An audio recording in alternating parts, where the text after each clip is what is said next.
Bonsoir et bienvenue à tous. D'abord donc cet espoir contre la maladie d'Alzheimer, même s'il faut bien sûr rester prudent.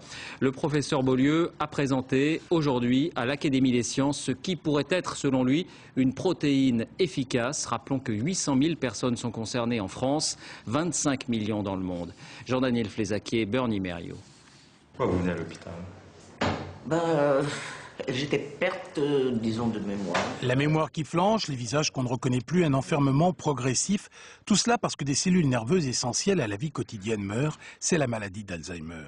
À l'état normal, les cellules nerveuses se transmettent des informations, le passage de l'une à l'autre s'appelant la synapse. Au début de la maladie, une protéine, la bêta-amyloïde, vient se déposer par plaques autour de ces synapses, créant une importante inflammation. L'information est très perturbée, en premier lieu tout ce qui touche à la mémoire. Puis apparaît sous une forme anormale une autre substance, la protéine Tau.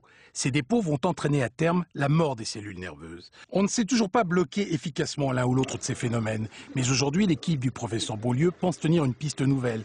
En laboratoire, les chercheurs ont montré qu'une substance fabriquée naturellement par l'organisme, la FKBP52, peut diminuer le taux de Tau.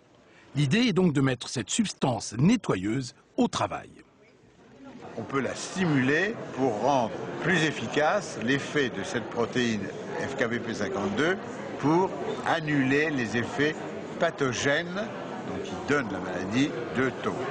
Mais la partie est loin d'être jouée. Il faut maintenant passer de l'éprouvette à l'animal, puis éventuellement aux essais sur les malades. Il va falloir trouver le médicament qui stimule cette protéine. Tout ça, ça va prendre du temps. Il va falloir vérifier l'efficacité, il va falloir vérifier qu'il n'y a pas d'effets secondaires, etc. Enfin, c'est un processus que l'on connaît et qui prend quand même souvent plusieurs années quand même. On compte en France, chaque année, près de 600 000 nouveaux cas de maladie d'Alzheimer.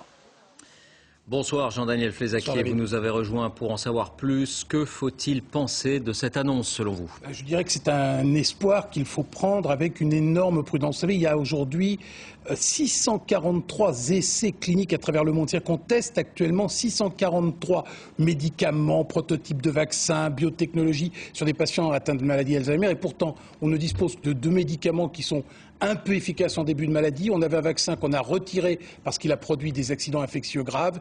Et puis on attend maintenant l'arrivée prochaine seulement de 2 produits issus des biotechnologies, ce qu'on appelle des anticorps monoclonaux. Donc on a quand même très peu de choses. Et y a-t-il des raisons de penser que cette fois-ci pourrait être la bonne?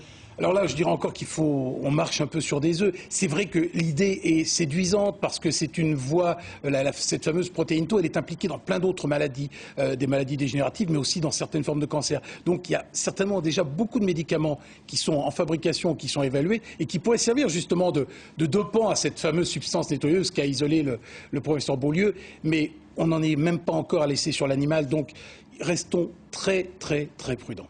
Merci Jean-Daniel. Rappelons qu'en tout état de cause, vous le disiez, l'expérimentation va durer plusieurs années. Autre titre de l'actualité, c'est fait. Après 6 mois de travaux, la mission parlementaire sur le voile intégral